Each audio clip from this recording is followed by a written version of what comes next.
Hello everyone, welcome to the KZGN News. Today we'll bring you news about an unbelievable attempted kidnapping of a 13-year-old girl. News from yesterday's elections, news of a special council meeting tonight, news of criminal illegal aliens being released into our cities, today's gas prices, weather, sports, and much more. From the Rademacher Hills to Bee Mountain and the mighty Sierras, Ridgecrest to Inyokern and China Lake, this is your news for the Indian Wells Valley with the KZGN News Crew. Hello, I'm Tom Winnick. Thanks for joining us for the news affecting Ridgecrest and the Indian Wells Valley. Before we get to the results of yesterday's final elections, I just have to share this terrifying video of an attempted kidnapping yesterday. This is totally shocking. This video captured at a Dollar General store in Hernando, Florida, shows a man grab a 13-year-old girl who was shopping with her mother. The man attempts to exit with the girl in his arms. However, the quick-acting mother is able to catch up and grab her daughter. After several intense seconds of a tug-of-war for the girl, the man gives up and runs. Luckily, off-duty Citrus County Sheriff Deputy Jonathan Bennon happened to be arriving at the store. Bennon used his patrol car to block the suspect's vehicle, pulling out a service weapon and ordering the man out of the car. 30-year-old Craig Bonello was arrested at the scene and faces charges of kidnapping and child abuse. The mother and her daughter, although very rattled, were not injured. Everyone is praising the mother and Bennon for their quick thinking. In my 10 years on the road, I have never seen anything like this, Sergeant Craig Callahan said in a statement from the sheriff's office. He truly intended to abduct this child right in front of everyone in the store. Thank goodness the girl's mother jumped into action to prevent this man from kidnapping her daughter. Sheriff's Office Commander Buddy Grant said in the statement, and thank goodness Deputy Bennon used his training and experience to stop this man from escaping. What an amazing story. Just shows you have to be alert all the time. In election news, the history-making news is that Hillary Clinton declared victory Tuesday night in the Democrat presidential primary race, emerging as the first woman nominated for president. Her rise came exactly 8 years after all witnessed the first African-American man win the nomination for president. Clinton told a crowd of supporters in Brooklyn, "Tonight's victory is not about one person. It belongs to generations of women and men who struggled and sacrificed and made this moment possible." Earlier on Twitter, she said that the victory was for every little girl who dreams big. The voting was clear that women made up almost 66% of the electorate that gave her the win. That is also an indicator that Democrats fear. That puts her approval with men at only 34%, a number that many see as a major weakness against the very manly Trump. Political analyzers say that while she is going to have to figure a way to appeal to men, Trump has to figure a way to appeal to women. So this will be an interesting race. Many predict that this race will probably be one of the most brutal races we'll ever see. And usually the major campaigns start after the conventions. There are reports that Clinton has already signed up a campaign of negative ads against Trump starting as early as Monday. And Trump has announced that he'll give a speech soon, possibly next Monday, pointing out Clinton's shortcomings and weaknesses. So put on your seatbelt. It's not going to be pretty. We'll be seeing ads with lies and distortions in them. It would be nice if the media would do their job and inform the people of these ads with lies in them. Yet people will believe them. Instead of the media getting on their high horse when Trump criticizes their reporting, the media could really help and do something noble. The media could force better political advertising if they would just challenge candidates on the advertising lies and distortions they put out. This includes the super PACs that will start up with the dirtiest of the advertising. Instead, the media stays away from most of the false ads. Well, in details of the elections, Tuesdays we had the last round of primaries. 6 states voted Tuesday. These included the states of New Jersey, Montana, New Mexico, California, North Dakota, and South Dakota. In all states, Trump was the winner, no surprise. In California, he got 75%. In New Jersey, he got 81%. In Montana, 74%. In South Dakota, 67%. And finally, in New Mexico, he got 71%. The popular vote for him was over 13 million people. Cruz came in second with 7.6 million. This gives Trump 1,536 delegates now. For the Democrats, we had Clinton versus Sanders. Clinton was successful in winning 4 of the states. The final results showed these numbers. In California, Clinton had 56% to Sanders' 43%. In New Jersey, she had 63% to Sanders' 37%. In Montana, Sanders won with 51% to Clinton 45%. In South Dakota, Clinton won with 51% to Sanders' 49%. In North Dakota, Sanders won with 64% to Clinton's 26%. And in New Mexico, she had 51% to Sanders' 49%. The popular vote came out with Clinton getting 15.5 million and Sanders with 11.8 million votes. So this puts Clinton with 2,755 delegates and Sanders with 1,852 delegates. What's interesting about the popular vote, the political pundits will now start analyzing, and that is with the Clinton getting 15.5 million and Trump getting 13.6 million votes, what that means for the November election. The Republicans started with 17 candidates, so their popular votes were widely spread out until about the last month of the primary. The Republicans had almost 30 million votes cast in the primary. The Democrats had just about the same. It will now be interesting to see what Sanders does as far as staying in the race. Last night, in Sanders' speech, he vowed to fight on all the way to the convention. But it is also interesting that Obama has summoned him to the White House for a meeting on Thursday. Anyway, now we're done, except the Washington District of Columbia votes next Tuesday, which really is the last primary. Next, on to the conventions. Of course, between now and then, we will see Clinton and Trump start to go after each other. This will be a very interesting election, and it will be a rough one. In local elections, it appears Measure F will be going down to defeat.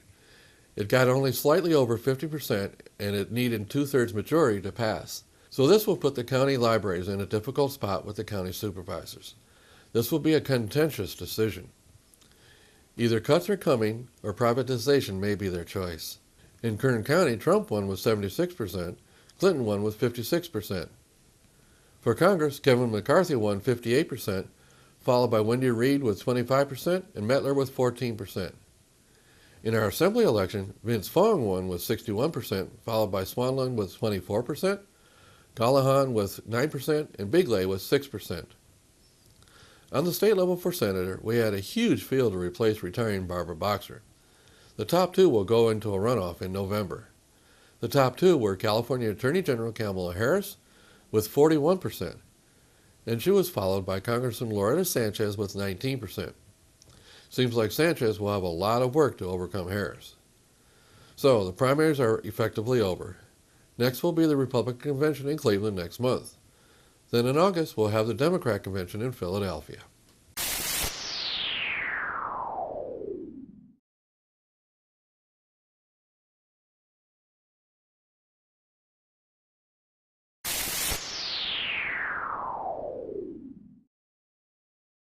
In closeout speeches last night, Trump gave a very structured speech using teleprompters. Seems all the political pundits liked him doing that, and he got mostly accolades for a decent speech. In it, he emphasized he got more popular votes than any other Republican in history, and offered a softer hand that he will treat the office with dignity it deserves. He also gave a small attack against Clinton, and he made a plea to Sanders supporters, saying there is some common ground and that he would welcome them into the party. Trump also announced that he'll probably be giving a speech on Monday outlining Clinton's shortcomings and why she should not be the president. In Clinton's speech, she highlighted the point that she made history yesterday. She became the first woman to win the nomination for president. She really played the women issue, which it resonated well with women. Other than that, she continued her attack on Trump as not a person that has the temperament to be president. She'll be using a fear tactic against him for sure. She made a plea to Sanders supporters to join her in her bid. This seems to be a hard sell for many Sanders supporters. Polling has almost 25% of Sanders supporters saying they'll vote for Trump if Sanders loses. And other polls show about 21% of Sanders supporters just will not vote at all if Sanders loses the nomination. So if those numbers hold up, that will be a real good sign for Trump. But I expect most of Sanders supporters will line up behind Clinton in the end.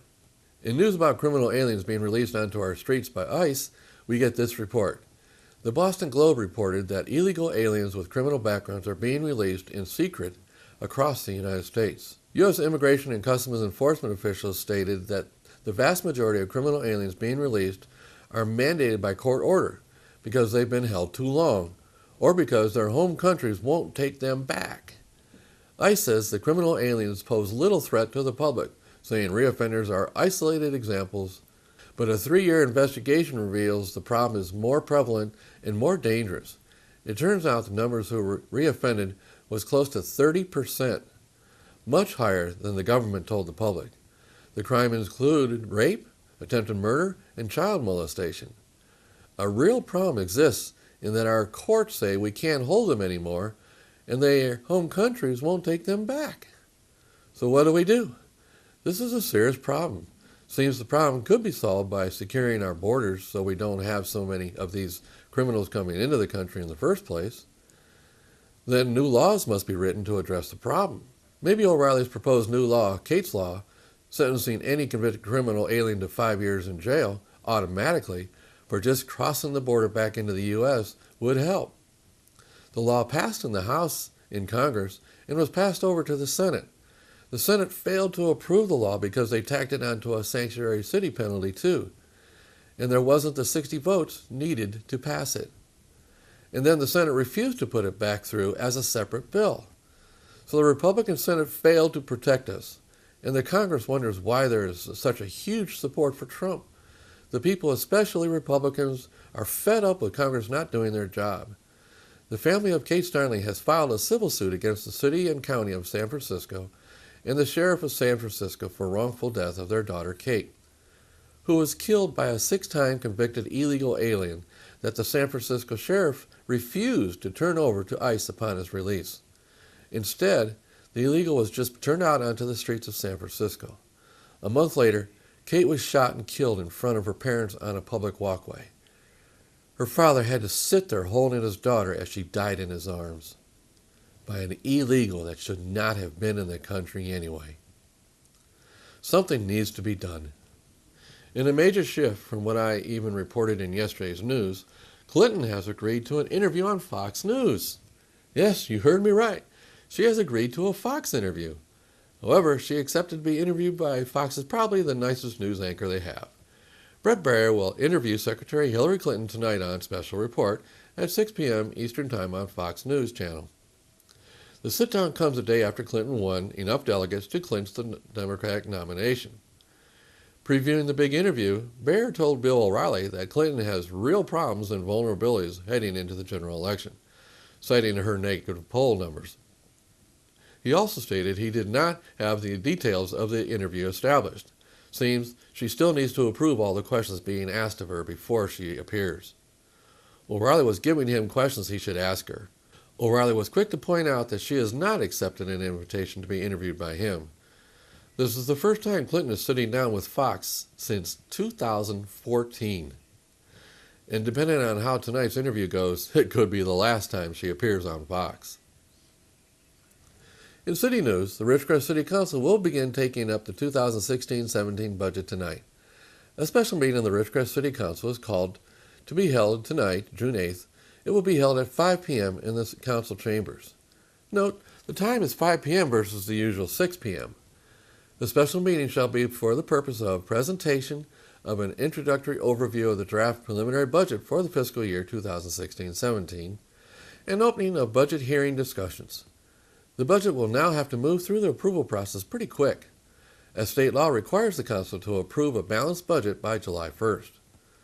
So probably more special meetings will be occurring. Now in KZGN continuous effort to provide news and information you've asked for, here are today's gas prices for Ridgecrest and some surrounding areas. Well, since my last report, local prices have held steady, and we still have the lowest prices in all the areas we are monitoring. As of this morning, Ridgecrest is ranging from $2.53 to $2.89, Lancaster from $2.69 to $3.09, the LA Valley area $2.59 to $2.85, and the Bishop area $2.81 to $3.09. We have 3 stations at $2.53 per gallon. Tune in Mondays, Wednesdays, and Fridays for updates. We at KZGN always suggest you shop locally to support our local economy. Remember, when you pay sales tax out of town, you're helping those cities pave their streets instead of here. Well, stay with us for weather and sports when we come back.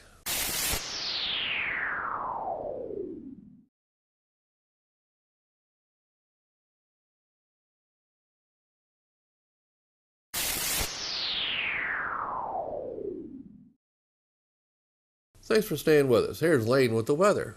Thank you, Tom.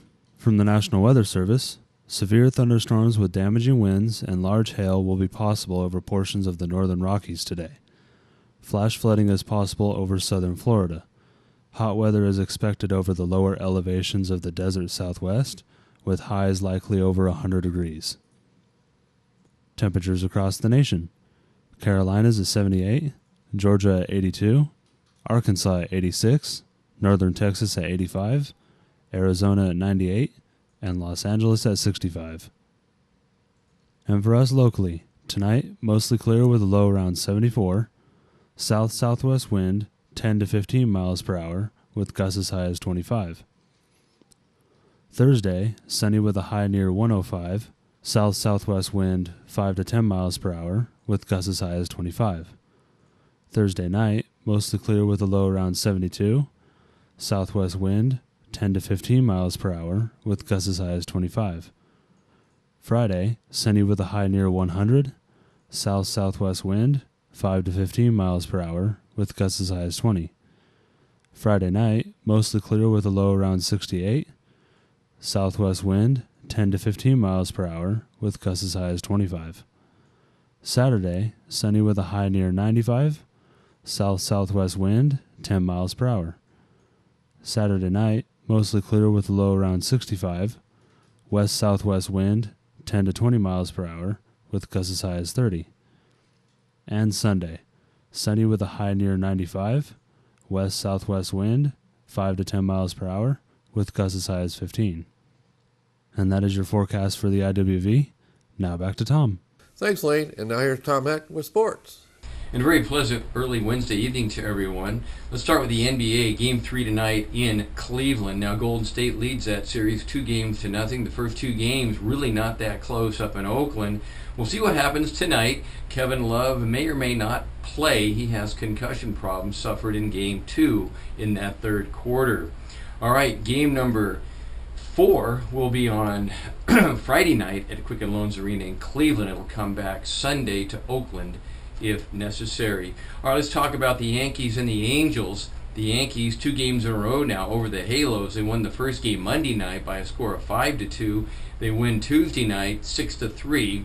The Angels now find themselves 10 games behind the first place Texas Rangers. The Angels now have lost the last 4 of 8 games after winning 3 games in a row.